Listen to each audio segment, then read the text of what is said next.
What's up everyone, Goober Reviews here, and today I'll be talking about an anime that has gotten a lot of press over the past couple of years, Black Clover. This isn't a review or anything like that, this is just me telling you that I think you should watch Black Clover. Now, I haven't always felt this way. I was on the fence for a long time.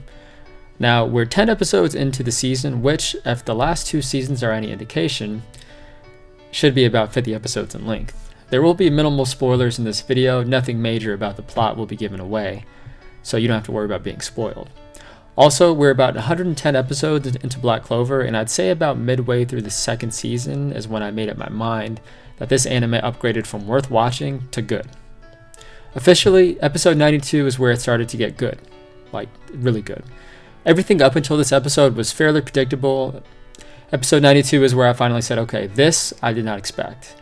Now, my enjoyment isn't based solely off of unpredictability, but unpredictability is fun.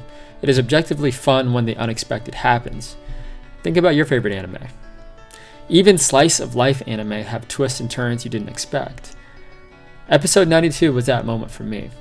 Now, you might think episode 92 is too long to determine whether an anime is good or not, but to that I say, I guess it really depends on your personality and how you feel.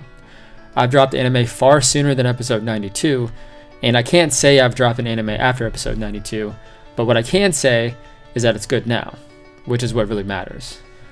Alright, that's probably enough rambling. Now, why exactly is Black Clover good? Well, firstly, I'll talk about Black Clover's storyline, and we can go from there. So, Black Clover is about a magical land that takes place in the Clover Kingdom. It's about a maybe too typical main character by the name of Asta. Asta and his rival Yuno are dropped off as babies at a church at the same time. In the Clover Kingdom, everyone is able to use magic in some way, even children. Except for, well, you guessed it, Asta. Asta doesn't have the ability to use magic at all, while his rival Yuno is a prodigy. At 15 years old, you were able to get what's called a grimoire, which enhances your magical powers and allows you to cast spells. Asta and Yuno aspire to be the Wizard King, but first they have to become a Magic Knight and move up from there.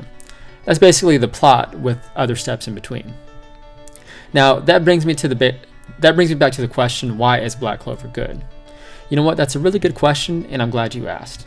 The best way I can explain Black Clover is to quote Aristotle and say that the whole is greater than the sum of its parts, if that makes any sense. It's a jack of all trades, but master of none. It doesn't stick out in any one way, it's just enjoyable. It doesn't try to be something it's not, it doesn't try to be too serious, it's a lighthearted shonen. And I can pretty much watch any shonen that isn't too terrible because, well, I'm shonen trash. Now, what I like most about Black Clover is that the characters really grow on you. Each character is given a backstory and is given their own time to shine a bit, even if some of it is forced and not all that relevant. I don't know about you, but I'm attached quite a bit to some of the characters and invested in their development and story just as much or even more than Asta. And to be perfectly honest, when I make a full review of this anime, it's not going to be a glowing review. Probably something in the 7 to 8 range of good but not spectacular anime, 7 to 8 out of 10. But you know what, that's okay. Not everything needs to be a masterpiece, not everything needs to keep you on the edge of your seat. And for those of you who rely on my anime list for recommendations, it's 3,124th. Now that's a lot lower than I thought it'd be. It's good, and that was really the point I'm trying to get across in this video. Oh, and Noella's best girl.